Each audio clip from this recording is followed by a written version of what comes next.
लक्ष्मण हक्केंना लाडक्या बहिणींची योजना आहे तशी चालू राहणार।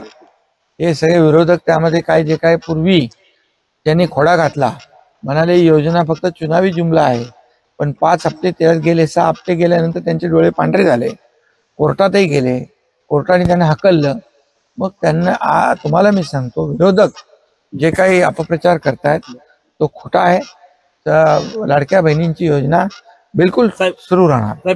एकीकडे महाराष्ट्र सरकार लाडकी बहिणीसारख्या योजना राबवते, तर या पॉप्युलरिस्ट योजनांमुळे महाराष्ट्राचं आर्थिक गणित बिघडलंय का आणि ते करेक्ट करण्यासाठी तुम्ही आता नेमकं काय करणार आहात? बघा, हे गणित काही लाडकी बहीणमुळे बिघडलं नाही, थोडी बेशिस्त झाली त्याच्यामुळे हे गणित बिघडलं।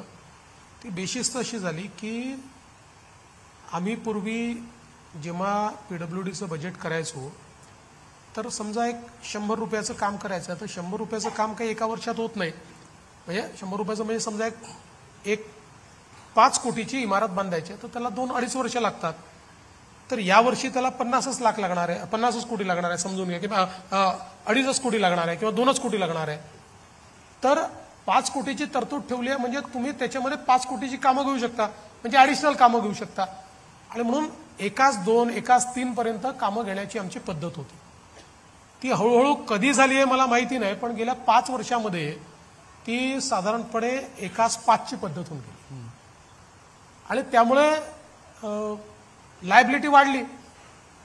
आता असं लक्षात आलं की 1 लाख कोटीची तर नाही, पण 50,000 कोटीची लायबिलिटी उभी राहिली आहे। म्हणून आता त्या संदर्भात एक नियोजन आम्ही केलेलं आहे आणि ते नियोजन करून आम्ही ते पैसे जे काही आहेत कंत्राटदारांचे ते देणार नाही असं नाही। आणि दुसरं मी सांगितलं की आता ही पद्धत चुकीची आहे, जी पूर्वीची पद्धत होती की 1-1.5, 1-2, 1-3 या पद्धतीनंच आपल्याला कामं घेता येतील, अनिर्बद्ध अशा प्रकारची कामं आपल्याला काही घेता येणार नाही। तर ते एक आर्थिक नियोजन आम्ही त्या ठिकाणी निश्चितपणे आणतोय। आता हे खरंच आहे की लाडकी बहीण आम्ही सुरू केल्यानंतर एकदम 40-45 हजार कोटी रुपयाचा भुर्दंड किंवा त्याचा एक भार हा बजेटवर आल्यामुळे काही प्रमाणात आमची फिस्कल स्ट्रेस आहे ती कमी झालेलीच आहे, किंवा एक प्रकारचा स्ट्रेस बजेटवर येणार आहे। पण आता ज्या काही बातम्या चाललेल्या आहेत की आता सगळ्या योजना बंद करून टाकणार, सगळं आम्ही काय म्हणतात त्यातलं बजेट नाही, बाकी सगळ्या असं काही बंद केलेलं नाही, काही बंद करायचं कारण नाही आहे। ज्या योजना सुरू आहेत त्या सगळ्या योजना आम्ही चालवणार आहोत। याच्या व्यतिरिक्त आमचा प्रयत्न असा आहे, म्हणजे मी परवा ज्यावेळेस बैठक घेतली त्यावेळेस मी असं सांगितलं की हे सगळं चालवत असताना अनेक वेळा जेव्हा रेव्हेन्यू एक्सपेंडिचर वाढतं त्यावेळेस आपण जी काही आपली कॅपिटल गुंतवणूक असते ती गुंतवणूक श्रिंक करतो आणि ती श्रिंक केली तर मात्र आपल्या बजेटवर म्हणजे त्याचा एक विपरीत परिणाम होतो, ग्रोथवर परिणाम होतो, जीडीपी ग्रोथवर त्याचा परिणाम होतो।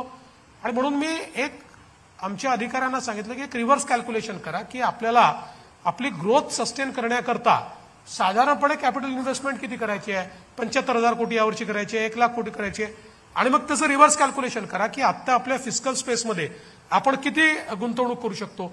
आणि मग ही जी काही गॅप राहते 25,000 कोटीची गॅप आहे, तर त्यातनं केंद्र सरकारमधनं वेगवेगळ्या योजनांतनं आपण कॅपिटल इन्व्हेस्टमेंट किती आणू शकतो। आणि याच्या व्यतिरिक्त आता इनोव्हेटिव्ह फायनान्सिंग अशा प्रकारच्या काही भूमिका आपल्याला घेता येतील, काही बीओटीची कामं घेता येतील, काही एन्युटीची कामं आपल्याला घेता येतील, काही इन्व्हिटची कामं घेऊन आपल्याला पैसे उभे करता येतील, काही मॉनिटायझेशन करता येईल, काही सिक्युरिटायझेशन करता येईल। अशा प्रकारच्या सगळ्या पद्धतींचा वापर करून कुठल्याही परिस्थितीमध्ये आपली महसुली तूट वाढतीये म्हणून आपण भांडवली खर्च कमी करायचा या ट्रॅपमध्ये जायचं नाहीये। त्यामुळे आम्ही काही झालं तरी भांडवली खर्च कमी होऊ देणार नाही, भांडवली खर्च तेवढाच ठेवू। पुढचे 3-4 वर्ष आमच्या बजेटवर स्ट्रेस असणार आहे, पण वी विल मॅनेज। मुख्यमंत्री तीर्थदर्शन योजना आणि शिवभोजन थाळी या 2 महाराष्ट्रात खूप पॉप्युलर झालेल्या हे येतात। शिवभोजन थाळी त्यातलं मला वाटतं खूपच पॉप्युलर झालं होतं, लोकांपर्यंत पोहोचलो।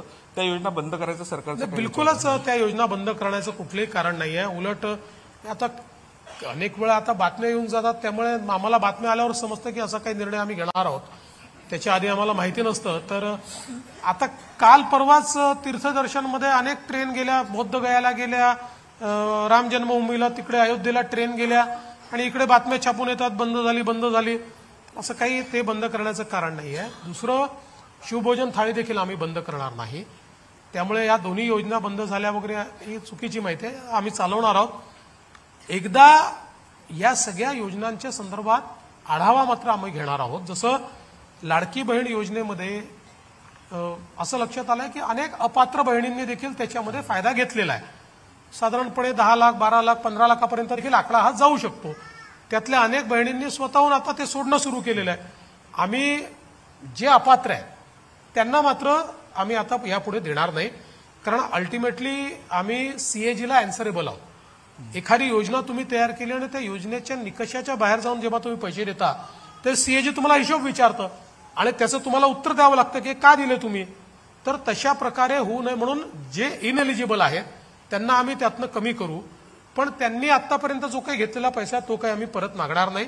तो पैसा हा त्यांच्याचकडे राहील.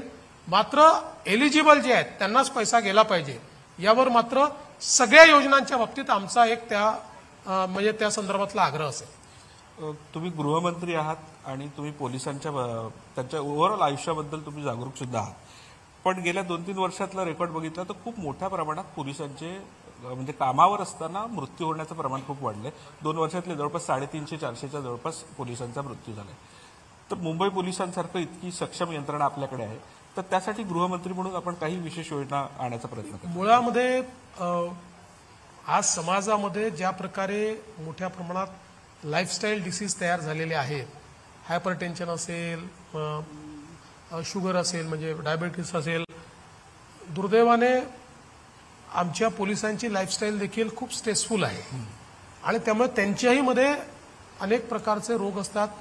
आणि विशेषतः जी आमची कॉन्स्टेबलरी आहे अगदी अनेक वेळा PSI API पर्यंत देखील कधी टेस्टच करत नाहीत. पद्धत नाही आपल्याकडे कोणी टेस्ट करायची. म्हणून आम्ही आता हा आग्रह केलाय की वर्षातनं एकदा त्यांची टेस्ट झाली पाहिजे आणि त्याच्या व्यवस्था आम्ही उभ्या केलेल्या आहेत.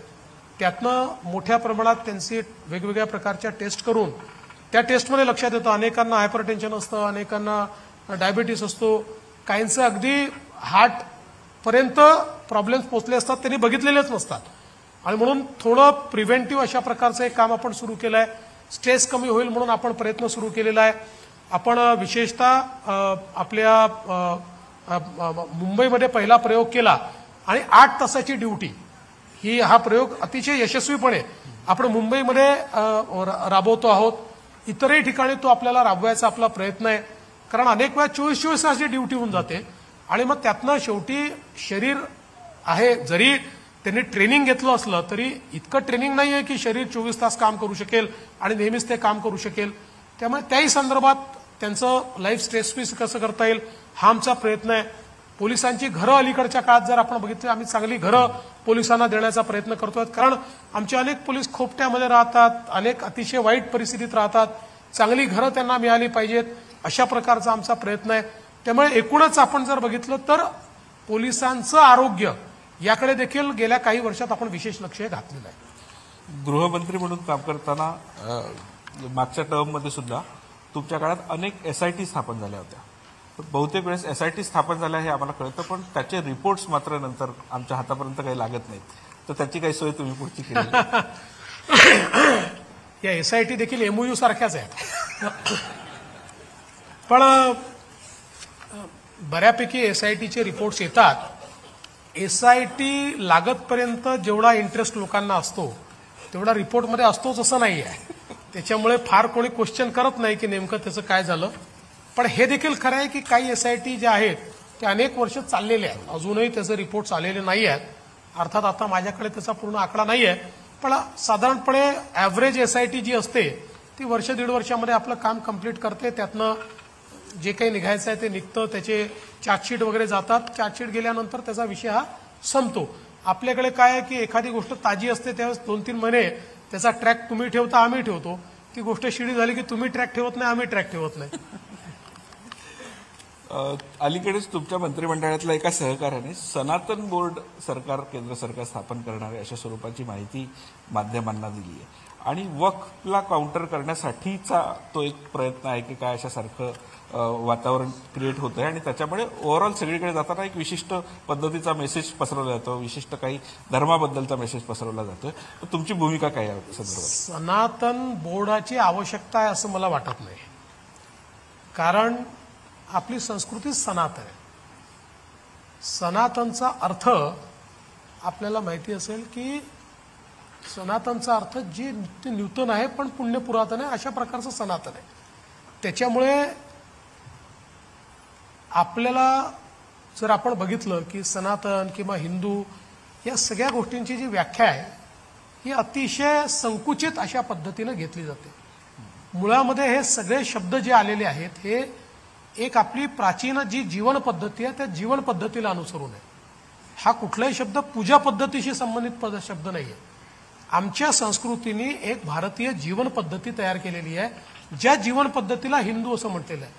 आपण जर बघितलं तर हिंदू धर्माचा समजा आपण विचार केला एक धर्म म्हणून तर त्याच्यामध्ये निर्गुण निराकार मानणारे आहेत, सगुण साकार मानणारे आहेत, ज्यांना जाळलं जातं असेही आहेत, ज्यांना पुरलं जातं असेही आहेत, ज्यांना बसून समाधीत केलं जातं तसेही आहेत. त्याच्यामुळे एक ही भारतीय जीवन पद्धती आहे ज्या जीवन पद्धतीला जे मानतात त्यांना आपण सनातन मानतो. आणि मला असं वाटतं की ही जी काही आमची संस्कृती आहे ज्याच्यामध्ये खूप प्राचीन अशा प्रकारचं ज्ञान आहे, ज्याच्यामध्ये एक मोठं सायन्स आहे, त्याचा स्वीकार करण्याकरता मला असं वाटतं कुठल्याही प्रकारचं त्याच्यामध्ये अपराध बोध असण्याचं कारण नाही, त्याची कुठली लाज असण्याचं कारण नाहीये. हा, सनातन